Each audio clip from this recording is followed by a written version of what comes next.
very, very, very lucky to have Robin, Yassin-Kassab and Leila Al-Shami, co-authors of Burning Country, which is a book we have over on the table there, if you want to have a look at it at some point. Recommended reading for Syria. And they both do other writing and blogs. You can look them up, they're definitely worth reading. So we have some questions, thankfully. Thanks for those. So I think we're gonna have a little we're gonna do some questions, and maybe some discussion will come out of that with the authors and with Rami. And I guess if there's any burning questions at the end and you want to ask or something, then please. But we're on a bit of a tight timeline, so we need to finish here at 9 on the dot. So thank you. I'll pass you over to the experts on this, who are not me. Robin. Yeah. Thank you. Rami. Yeah, Robin and Leila would be the expert, I guess. So go ahead, Robin. You're on the speaker. Oh, am I meant to say something? I thought I was just going to answer questions. Well, hello, everybody. And I don't know what to say because I haven't planned anything at all, except there is a new Syria. And, and alhamdulillah, it's Alf Mabruk to everybody. Congratulations to all of us. It was an expected thing. We did expect it in a way, because we knew that the regime was unsustainable. The Assad regime was in a way defeated in 2013. And at that point, they had to bring in Iran and Hezbollah and Iraqi Shia militias and Afghan Shia militias and Pakistani Shia militias to rescue it. And by 2015, that still wasn't enough. And they had to go to Moscow and ask Putin to come and start bombing the cities in Syria, which he did.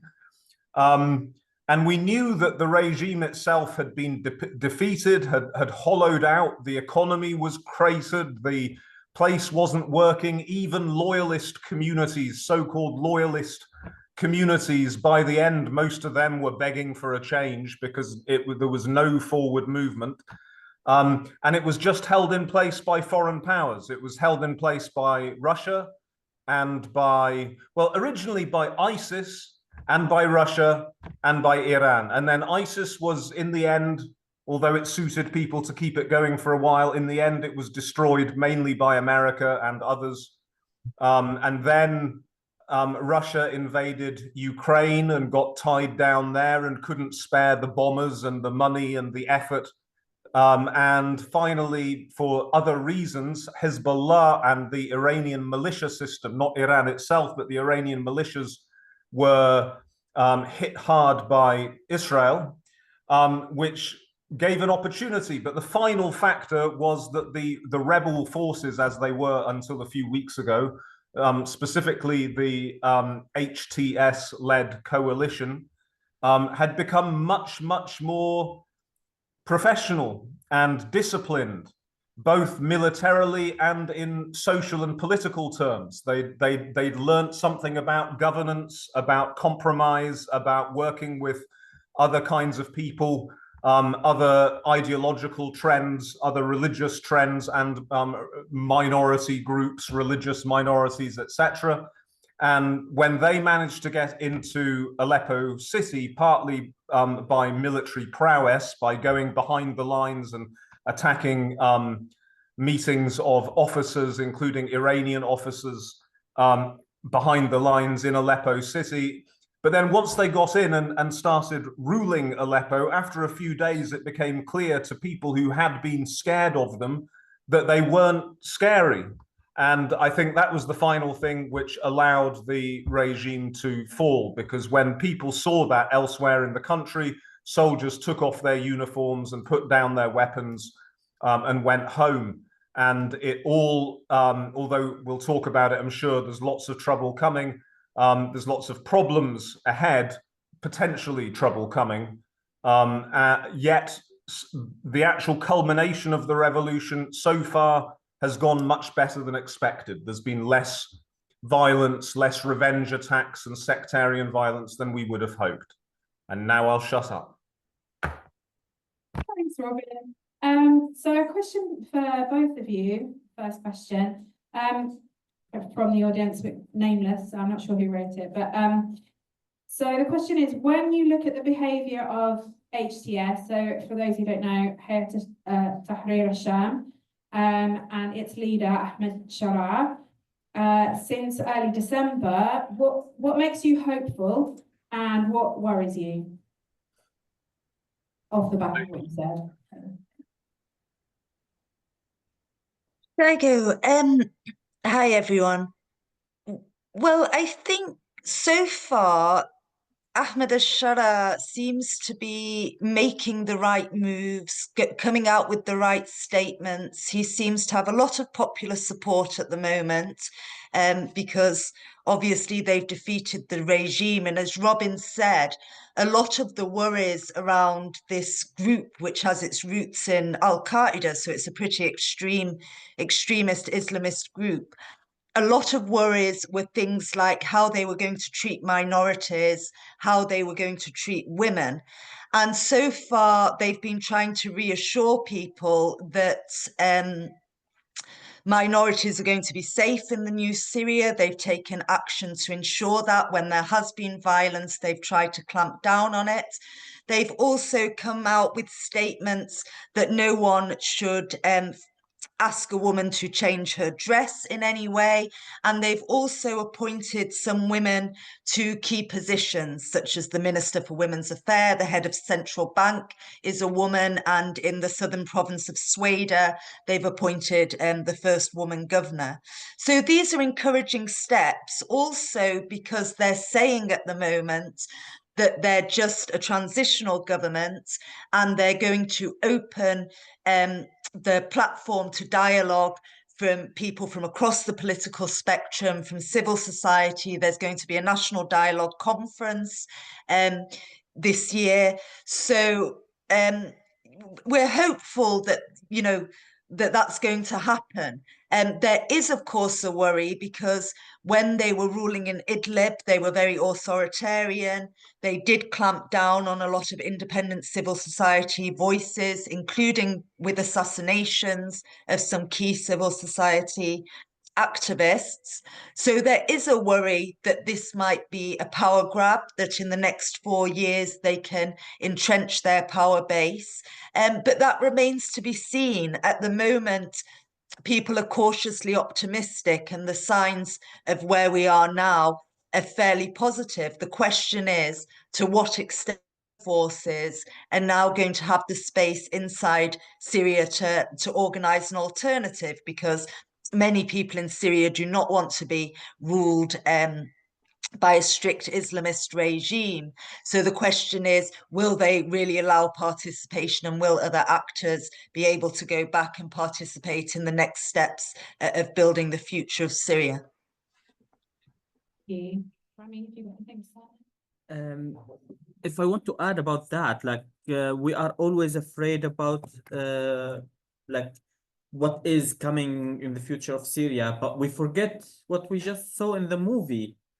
In the future of Syria, there is no more bombing of hospitals, no more shooting ambulances, no more journalists and doctors being tortured to death because they did their job and rescued a civilian. So that's a good future, I guess.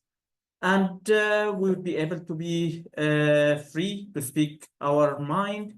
And even though I'm not friendly with the extremists, or I don't even, like, calling them extremists is now a little bit of a stretch. Let's say Islamist, okay, but I'm not friendly with them.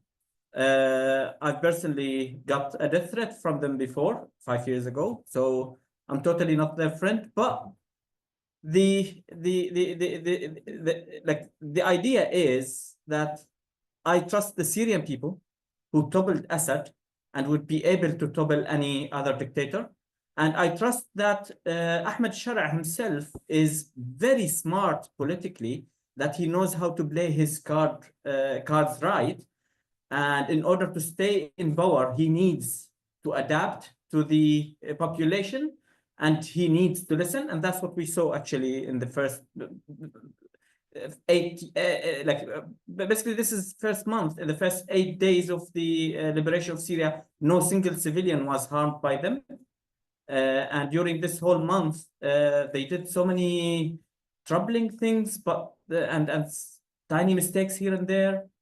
I will give one example just to make the idea clear. They put, for example, their ideological flag, Islamist flag, next to the Syrian revolution flag in the first interview they had.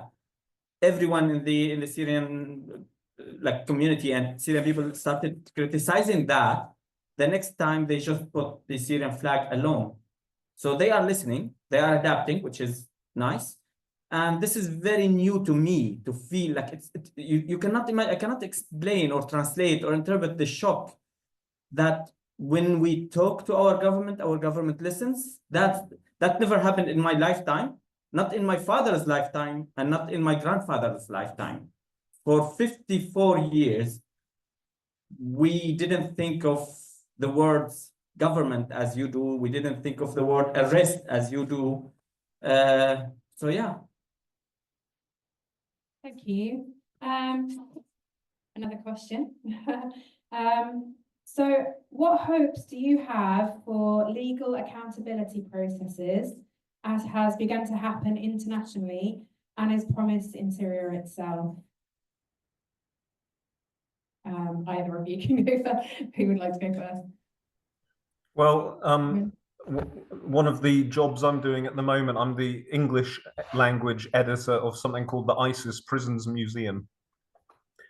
And we're about to also have a kind of sister project called the Syria Prisons Museum, because our people on the ground in Damascus have gathered hundreds of thousands of documents from so-called security centers and prisons.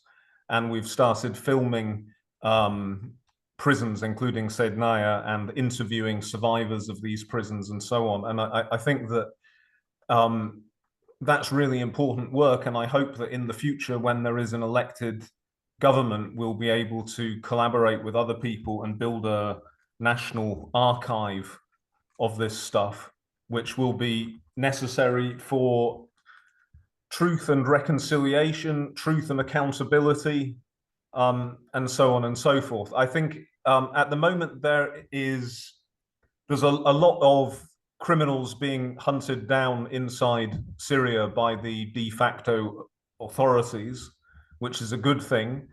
Some of them are being arrested, and I hope that there are public trials, because I think that would be important for people to see these people tried in a kind of like proper legal process in which everybody can hear, in which victims and the relatives of victims can give testimony and can face these people, and so that the story can be told properly, and so that there won't be any room in the future for revisionism or denialism of what happened. I think all of that's really important, but unfortunately what we've seen on the ground is quite a few fairly, I don't think this is HTS, I think this is people out of the control of HTS. And that's the thing to remember. Let's not get too optimistic about the new government, because at the moment, HTS is not fully in control of the country.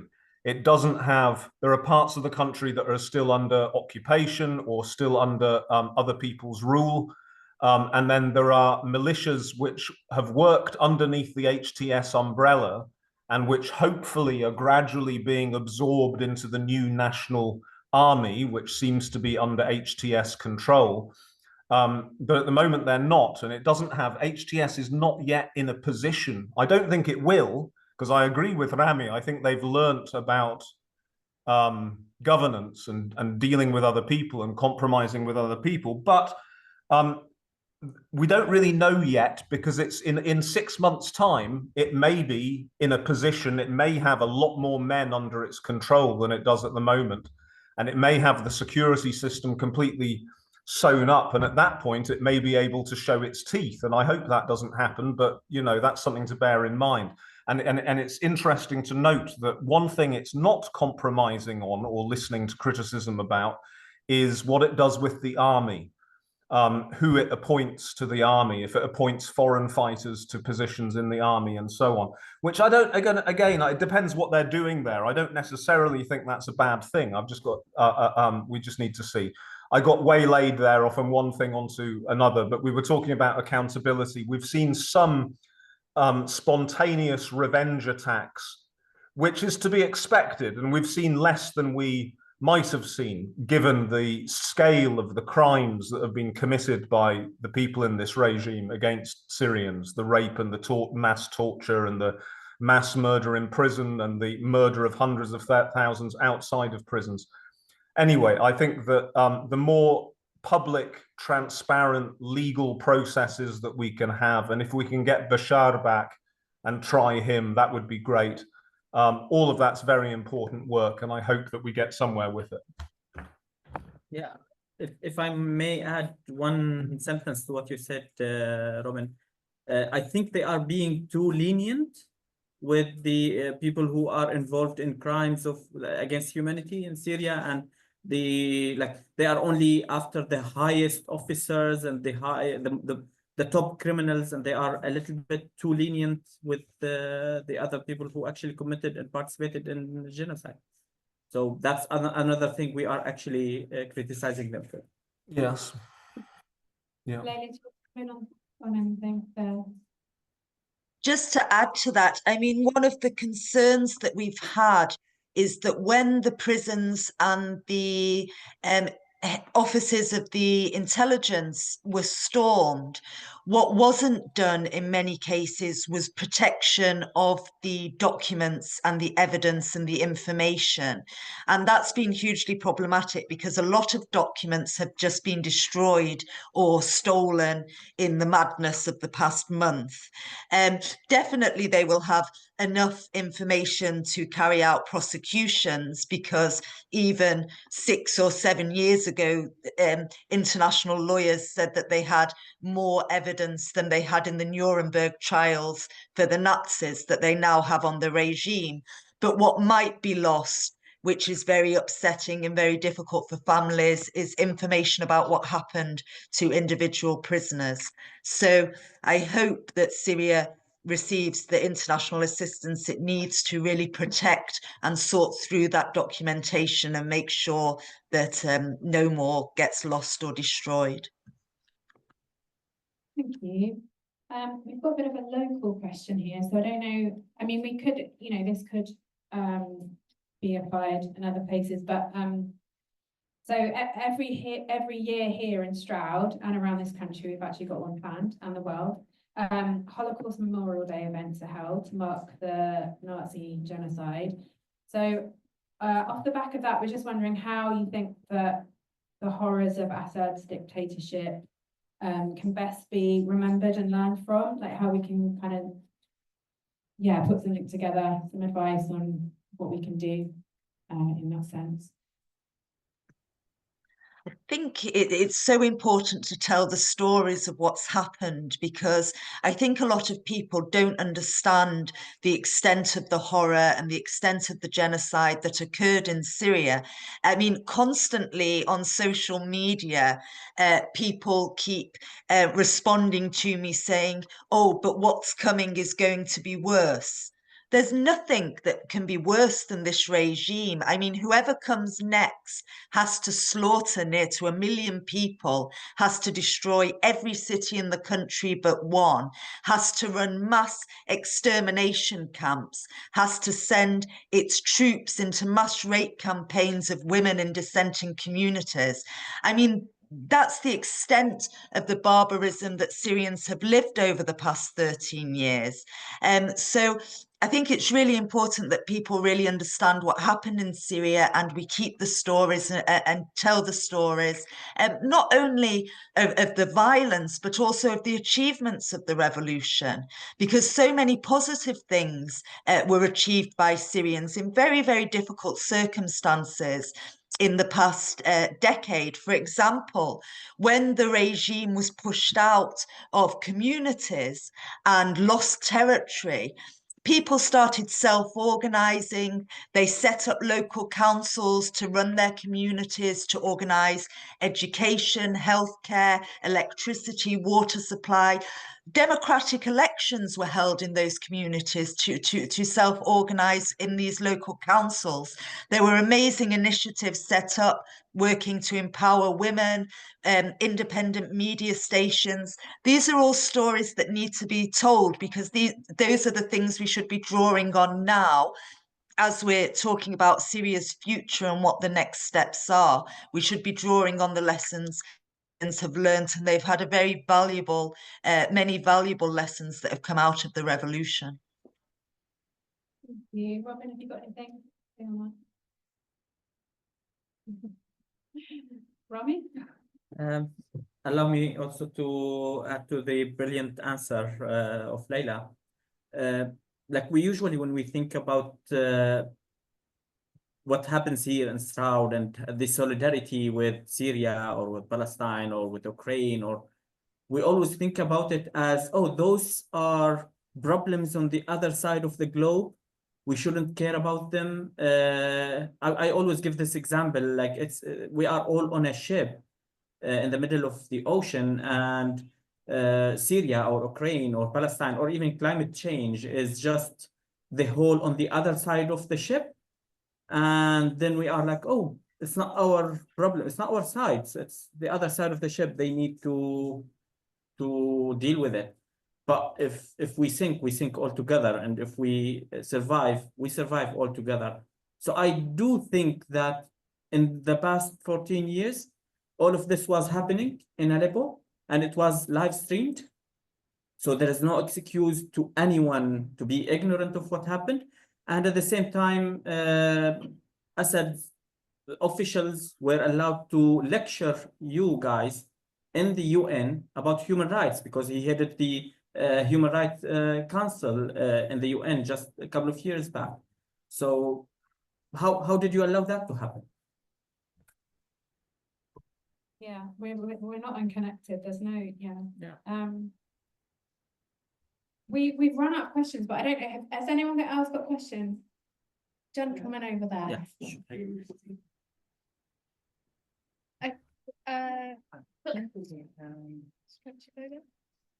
Got a question from someone. Sorry, I hope you can hear this, Robin and Leila, because we're just going to get the mic over to them. This is one. Hi. Hi. Following on from what is it, Leila? Leila, what Leila said about the tremendous efforts of sort of self-organizing communities in areas that have been liberated from the regime. What's happening in Rojava? I know it's really complicated, but what's happening there, where I understand there has been a lot of self-organized stuff going on, and a very delicate balance because of the geopolitics with Turkey and so on. So I have no idea what has happened since the overthrow of the regime in that region. So at the moment in that region's still under the control of the SDF, the Kurdish-led SDF, and it's facing attacks at the moment from Turkish-backed military groups that want to kind of destroy the Kurdish autonomy project. This issue is quite contentious because, yes, in northeastern Syria, there were many, many positive things that happened in the Kurdish-held regions. For example, there was great empowerment of women at all levels of society.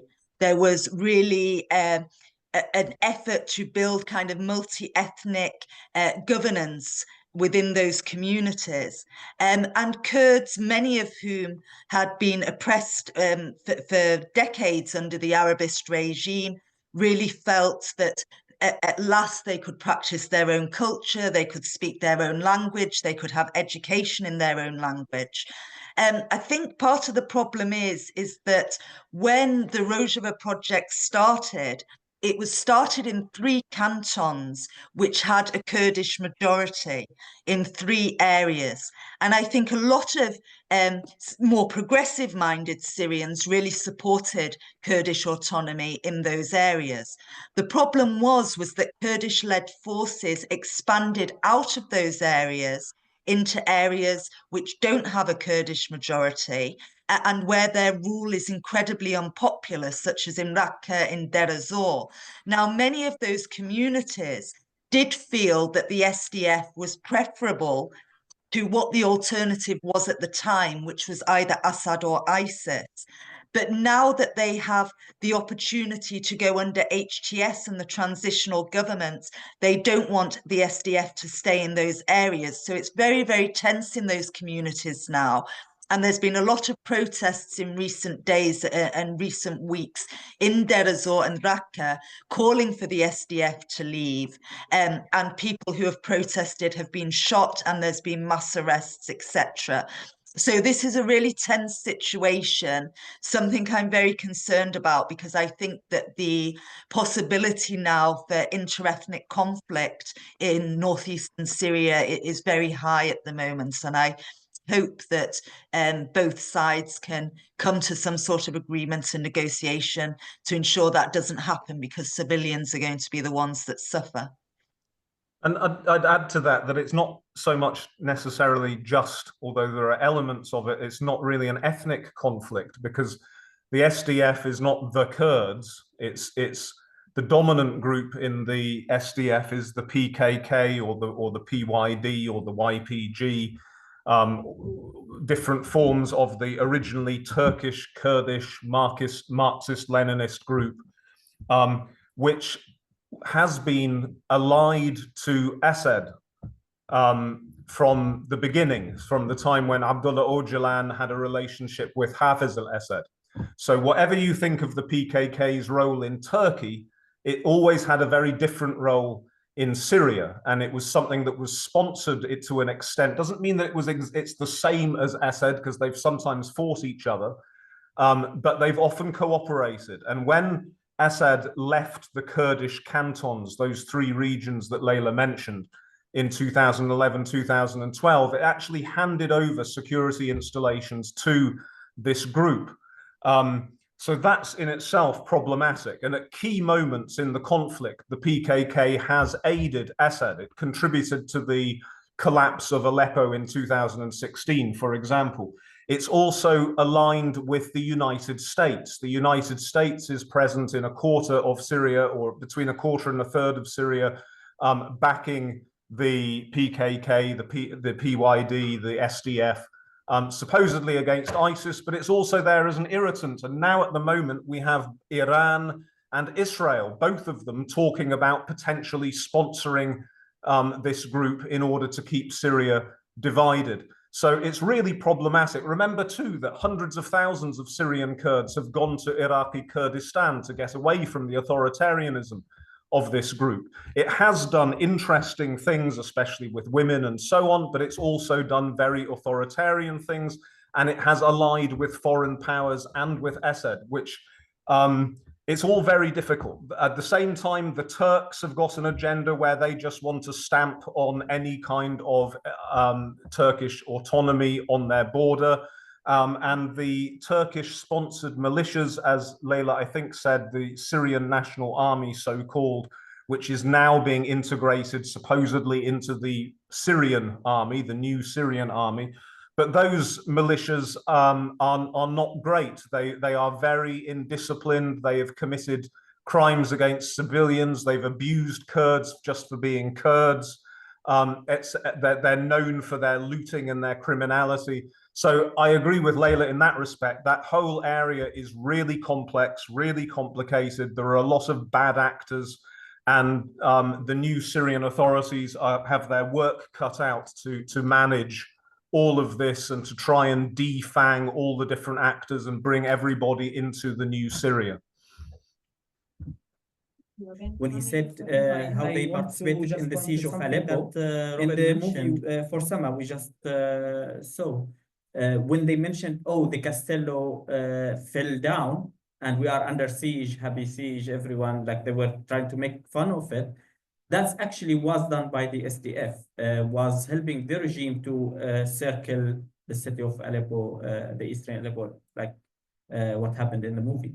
So they took part in that up till even after days of the fall of the Assad regime. They kept the flags of the regime up, and they were against any Syrian revolution flag or Syrian independence flag, the original Syrian flag. And after negotiations with the leader Ahmed Shara and the interim government, they agreed to switch it to this flag. And at that specific day, people went to the street to celebrate that, and they were shot by SDF. So that tells you the type of militia they are. But even we are criticizing SDF, criticizing HTS, Ahmed Shara, criticizing the National Army, that is just a mercenary for Turkey, basically. But all of them are less than 1%, or even sometimes less than that, much less than that, of the crimes committed. So the majority of the crimes are committed by the Assad regime, and all other factors, like, and all the things we complain about are just tiny percentage.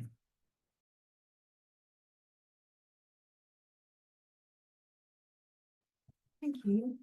That was a lot to take in. Are there any more? Has anyone got a question? Thank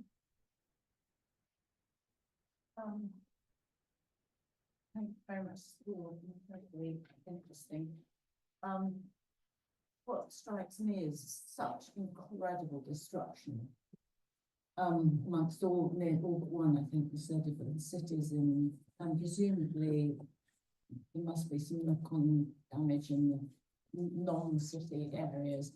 Who is going to pay for the rebuilding of these cities and in restoration of their hospitals and schools and so on? Is the money in Syria, or is it going to be international money that's going to come in, which also will have all those kind of international forces will also have ideas of what they want to see in Syria?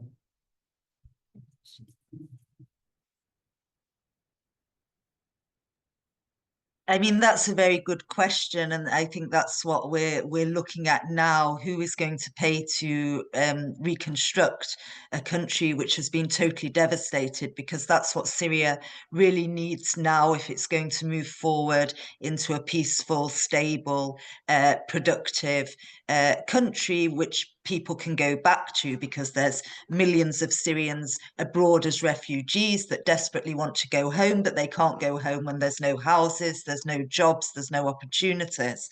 So the question is, who's going to pay for it?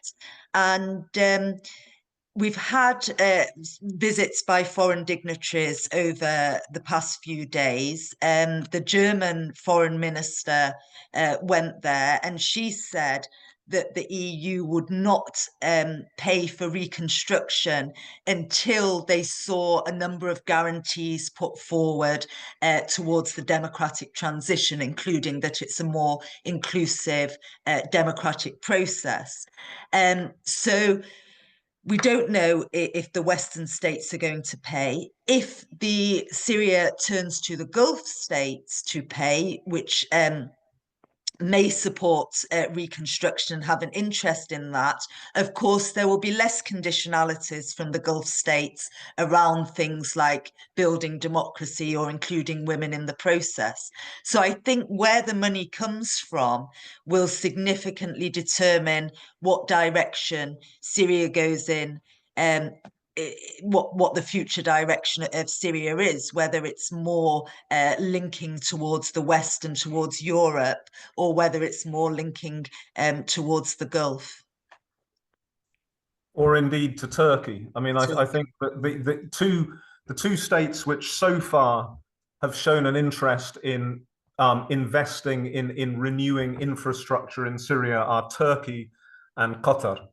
And of course, both of those, Qatar's got an enormous amount of money And for a Gulf dictatorship, it has quite progressive politics in that it doesn't seem to see democracy or Islamic democracy in the Arab world to be an existential threat in the way that in particular the UAE does, and also the Saudis. But the UAE, I'm worried about them spending their money to try and destabilize Syria and back groups like I don't know who.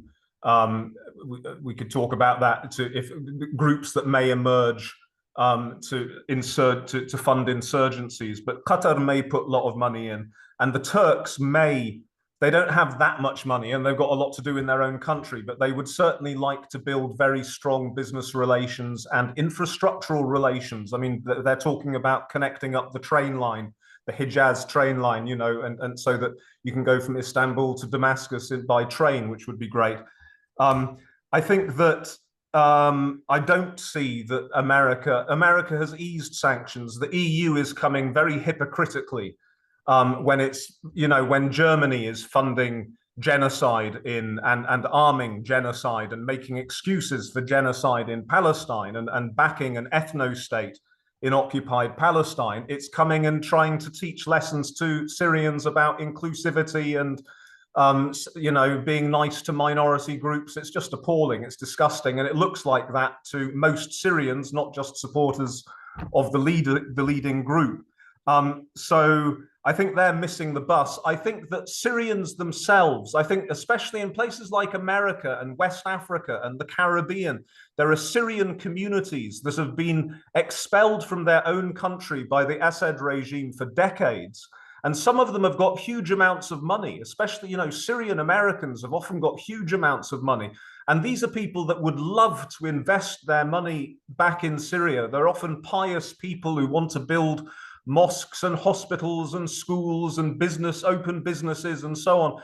And just as Idlib is doing really well economically, I think that if Syria, I don't know what's going to happen over the next 6 months, but if it can get some stability and get concrete and electricity into the country so that people can rebuild their houses, the place could do really well economically, but God knows.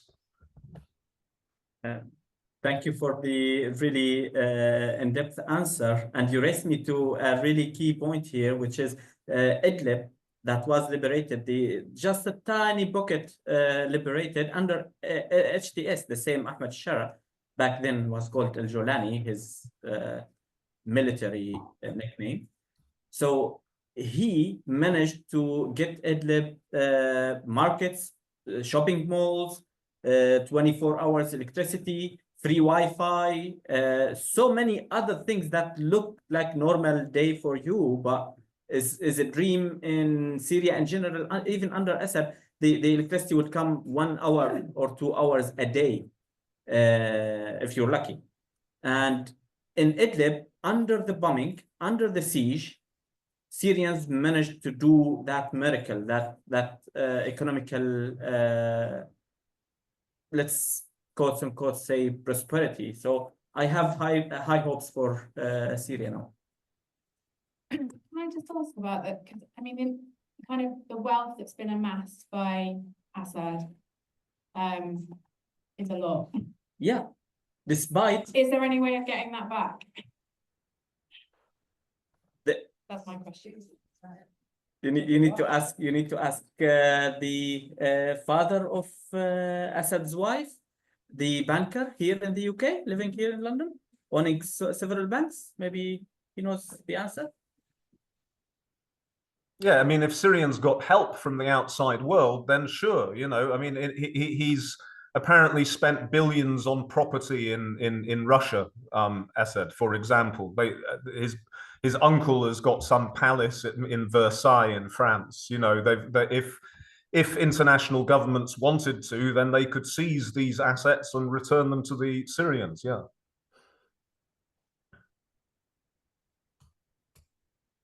I think we've got time for another question or two. Someone, I don't know if we can reach all the way back. You might have to go a little closer. Yeah.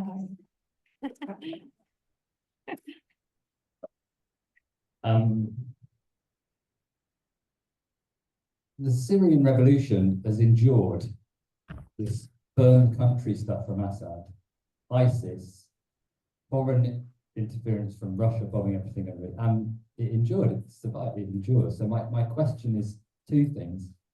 To what extent is the fall of Assad not the end of the revolution? Like in parts of Syria, the revolution was about getting rid of Assad, but was also about other things, and the kind of self-organizing that you talked about outside of Rojava, but in other places in Syria, is one part of that, but not maybe the whole thing.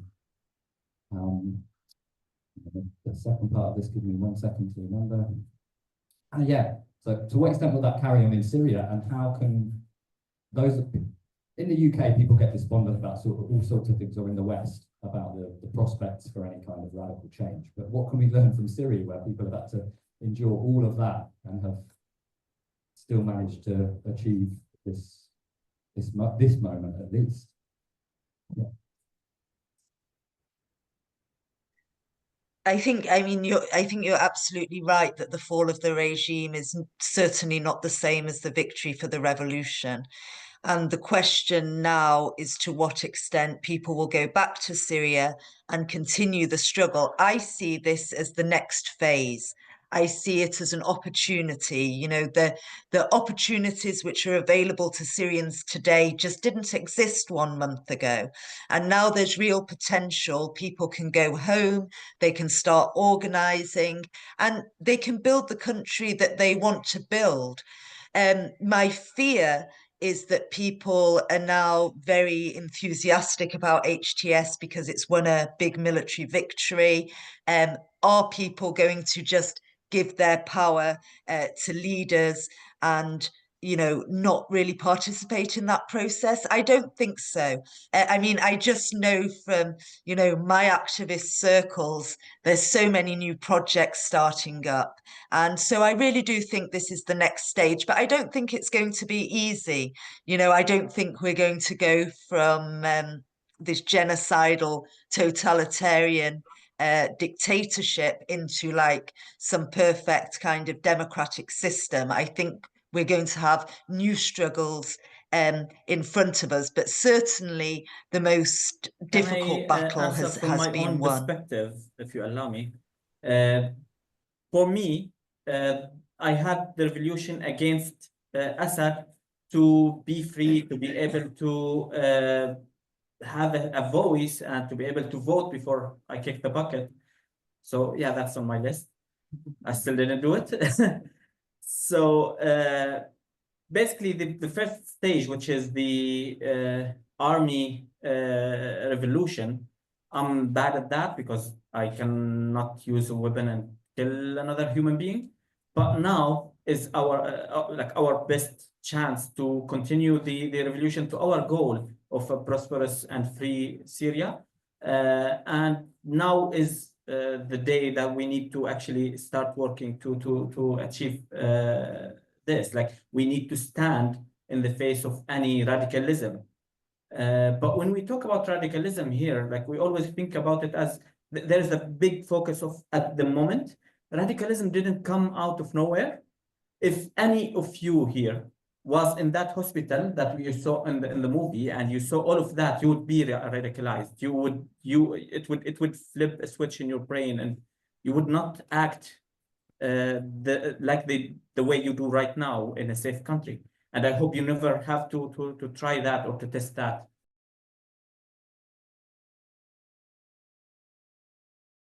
Theory. So when Syria goes into peaceful demonstrations, the radicalism will be toned down, because even recently there were many officers of the Assad army who committed crimes were arrested, and many of their family and their sisters and mothers went demonstrating in the main square to ask for them, and nobody harmed them. They were protected, they chanted, and they went home. So that's the Syria we are going to see. And this change is a huge one. Like, we always think about Syria as like, oh, it's just a small country, or it was actually the dam falling. Okay, there was the Arab Spring that took the world by surprise, They tried to revert it in Egypt and Tunisia and in Libya, and they tried to dam it at Syria. But now, 14 years of building this dam is falling, and now it would be a tsunami or in the region, but hopefully not a bloody one. Yeah, I think that we're probably, inshallah, entering a really, really interesting period now, because if Syria, you know, if things stabilize enough for lots of people to go back and for civil society to get going again, we've got a really radicalized, in a positive way as well as a negative way, a radicalized society in Syria. Although at an earlier stage, all of those wonderful, you know, over 800 local councils that Leila mentioned, all of the experiments in self-organization, most of that was crushed. So many people were killed or imprisoned or driven out of the country, or could just focus on trying to survive in the ruins. But nevertheless, it's still there.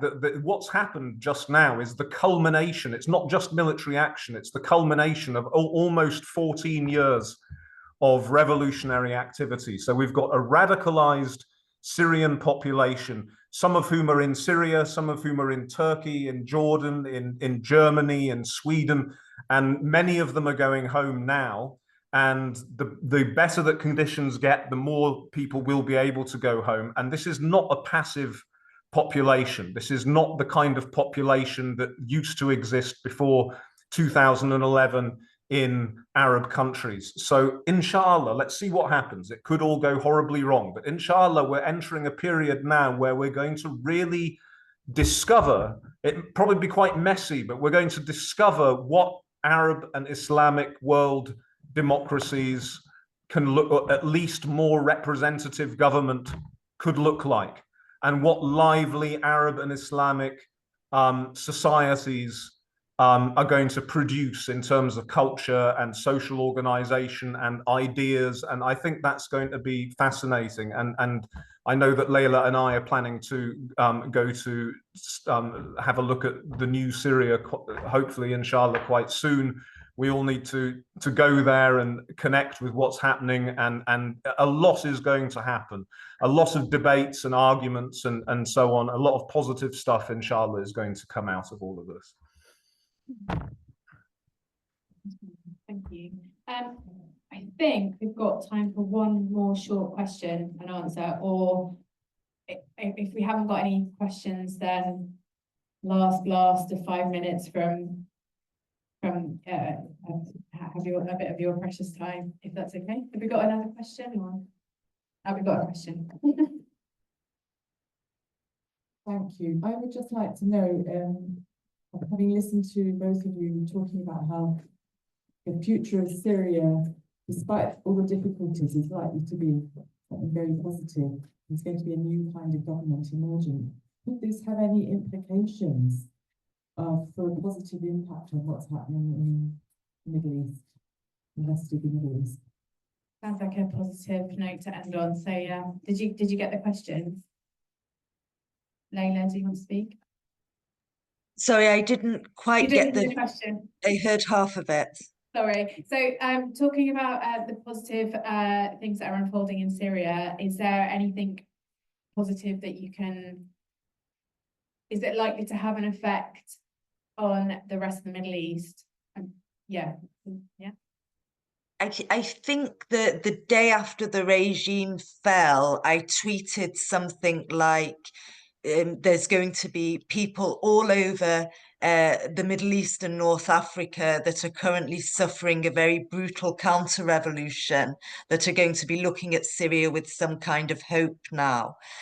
So it would be wonderful. You know, Syria was always the scare story. You know, when Arab populations tried to demonstrate against their governments, they were always told, if you demonstrate, it's going to turn into the crisis that Syria turned into. But maybe maybe Syria can have a happy ending and can give people hope. And it would be great to see a revival of the movements in all of the countries which were part of this amazing transnational revolutionary struggle, which has been absolutely brutally crushed and repressed everywhere over the past decade.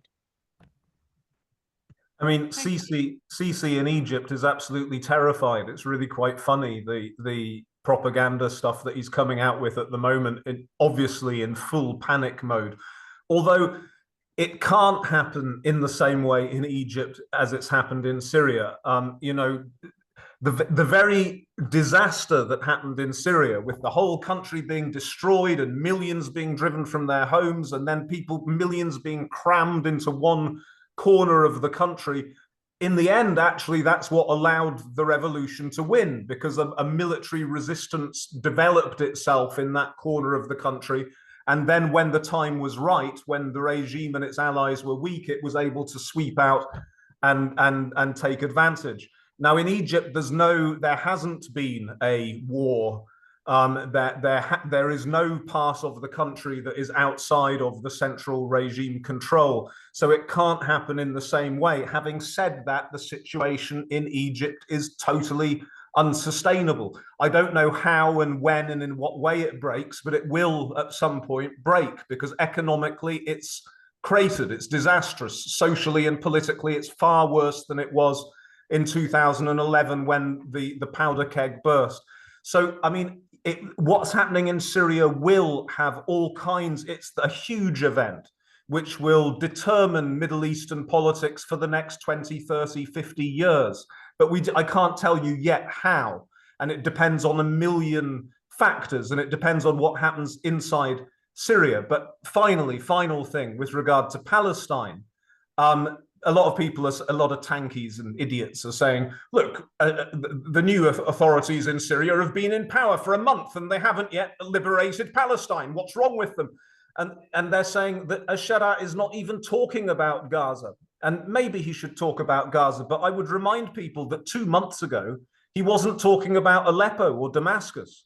In fact, 2 months ago, when people kept asking him, are you going to have an offensive? HTS actually issued a statement saying it is impossible to have an offensive at any time in the foreseeable future because we don't have enough weapons. So we've had decades of people shouting about liberating Palestine and stopping genocides in Palestine and not doing anything about it. Or like Iran, using Palestine as a propaganda fig leaf for other aims and not actually being interested in liberating Palestine in any way at all. I'm not saying that Syria is about to lead a glorious armed revolt against Zionism and wipe it out. I'm not saying that, but I am saying that organized, functioning, somehow representative Arab states, quasi-democracies or democracies, are things that we haven't yet seen. And those will liberate the energies of the people in all fields, not just militarily. It doesn't have to be militarily, in all fields. And that is the death knell of the kind of genocidal, racist Zionism that we've been suffering from, not just Palestinians, but Lebanese and Syrians and Egyptians and Arabs all over the place, because and Muslims all over the place, because we've been demonized by this monster. Their propaganda against us is everywhere. They prop up dictatorships in places like Egypt. The dictators are paid and armed in order to police their own people so that they don't do anything against Israel. And that will change if we can build Arab and Muslim democracies. Thank you. Thank you so much. I'm terrified because Rami's looking at me, and boy, this guy can talk. And it's 9 o'clock. So have you got? Do you want to? It's okay. Do you want to finish? It's okay. It's okay. Or I was just gonna add one quick sentence that we are being demonized by both sides. From the Zionist side, we are being demonized and molded into that sectarian radical thing. We are not allowed to have to become a democracy, because being a democracy, another democracy in the Middle East, is a threat to the only thing that Israel can brag about. While on the other side, we are being called Zionists because we dared to say to anyone who tells the people or the tankies or whatever who claim to support Palestine when they start like to support Assad and to say glory to the barrel bomb that you saw drop from the plane, and we tell them to shut up. They call us Zionists. I would not allow anyone who never mentioned the destruction of the Yarmouk refugee camp with more than 1 million Palestinian and 1 million Syrian there, where I come from, to speak or to lecture me about Palestine. If you don't care about Palestinians in Yarmouk, then you are a hypocrite. Thank you. Thanks, Rami. And thank you, Robin and Leila, for your time. It's really kind of you to come and join us. Maybe one day we can see you in person. That would be really nice. Thank you. It was a pleasure to join you and chat with you. Thank you, and see you online somewhere, as always. Thank you so much. Thank you very much. Thank you, everybody. Bye-bye. Bye-bye.